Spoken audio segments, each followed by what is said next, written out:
let's cut through the reality distortion field. If you turn on the mainstream news right now, you are being fed a very specific, carefully curated narrative. You're being told that Canada is on the ropes.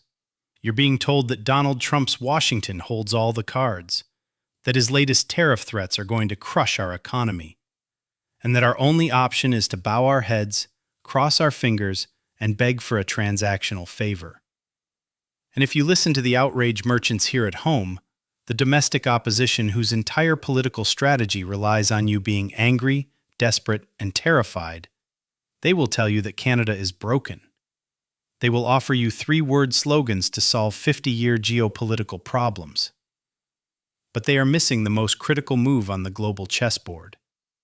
They are so distracted by the noise, they haven't noticed the foundation shifting beneath their feet. While Washington tweets, Ottawa builds. While America is desperately struggling to keep up with a suffocating, insatiable demand for electricity from artificial intelligence, millions of electric vehicles, and a forced industrial renaissance, Canada has quietly flipped a switch. We have built something that gives us a strategic advantage so profound, so mathematically undeniable, that it turns the traditional power dynamic of North America completely upside down. We aren't just generating clean electricity, we are generating sovereign leverage on a scale that is impossible for Washington to ignore.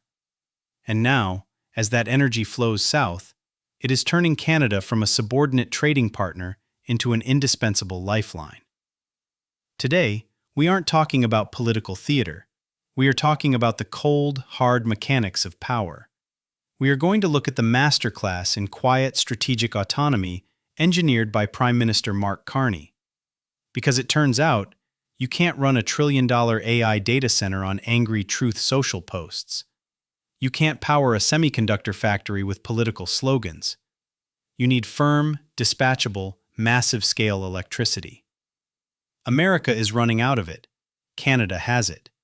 Welcome to the real game. To understand the genius of what is happening right now in Ottawa, and to truly grasp the macro architecture of this board, you first have to understand the sheer desperation currently gripping the United States. We are entering a period of electricity demand growth unlike anything the world has seen since the mid-20th century.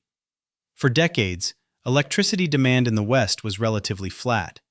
Appliances got more efficient, manufacturing moved offshore. But overnight, that paradigm has been violently shattered. Enter artificial intelligence. A single, large-scale AI hyperscale data center consumes as much electricity as a mid-sized American city. Think about that. You are dropping the power footprint of Cleveland or Pittsburgh into a rural county in Virginia or Texas, and asking an aging 20th-century grid to handle it. Add to that the millions of electric vehicles pulling from the grid every night.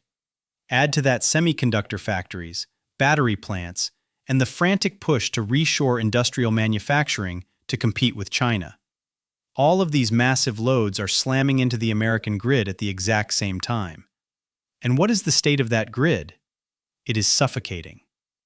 Grid operators from PJM to ERCOT are issuing blaring red warnings that supply cannot keep up with the current trajectory. And here is the fatal flaw in the American system. They cannot build fast enough to save themselves.